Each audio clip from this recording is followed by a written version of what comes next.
ಭಕ್ತಾದಿಗಳಿಗೆ ಅನ್ನದಾನವೂ ಸಹ ಪ್ರತಿ ಶುಕ್ರವಾರ ನೆರವೇರಿಸಿ ಭಕ್ತರ ಅಭೀಷ್ಟಗಳನ್ನು ಪ್ರಾರ್ಥನೆಯನ್ನು ದೇವಿಗೆ ಸಮರ್ಪಿಸಿ ದೇವಿಯನ್ನು ಪ್ರಾರ್ಥಿಸಿ ಯಥಾವಿಧಿವಾಗಿ ದೇವಿಗೆ ಸಮರ್ಪಿಸಿ ಉತ್ತರೋತ್ತರವಾಗಿ ಭಕ್ತಾದಿಗಳಿಗೆ ಅನುಕೂಲವಾಗಲೆಂದು ನಮ್ಮ ಪ್ರಧಾನ ಅರ್ಚಕರಾದ ಕುಮಾರಸ್ವಾಮಿಯವರು ಪ್ರಾರ್ಥನೆಯನ್ನು ಮಾಡಿ ಭಕ್ತಾದಿಗಳಿಗೆ ಅನುಕೂಲವನ್ನು ಮಾಡಿಕೊಟ್ಟಿರ್ತಾರೆ.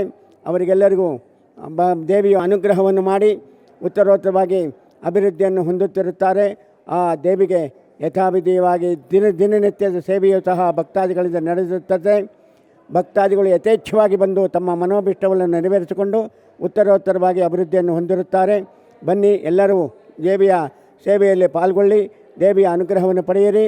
ಇಚ್ಛಾಶಕ್ತಿ, ಜ್ಞಾನಶಕ್ತಿ, ಕ್ರಿಯಾಶಕ್ತಿ ಸ್ವರೂಪಳಾದ ಗಂಗಮ್ಮ ದೇವಿಯ ಅನುಗ್ರಹವು ತಮಗೆಲ್ಲರಿಗೂ ಇರಲಿ ಎಂಬುದಾಗಿ ದೇವಿಯನ್ನು ಪ್ರಾರ್ಥಿಸುತ್ತಿದ್ದೇವೆ. ಸನಾತನ ಸಂಸ್ಕೃತಿ, ಹಿಂದೂ ಧರ್ಮ, ಸಂಪೂರ್ಣ ಹಿಂದೂ ಧರ್ಮದ ಕುರಿತಾಗಿ ಧರ್ಮವಾಹಿನಿ ಚಾನಲ್ ವೀಕ್ಷಣೆ ಮಾಡಿ, ಸಬ್ಸ್ಕ್ರೈಬ್ ಮಾಡಿ, ಸಪೋರ್ಟ್ ಮಾಡಿ.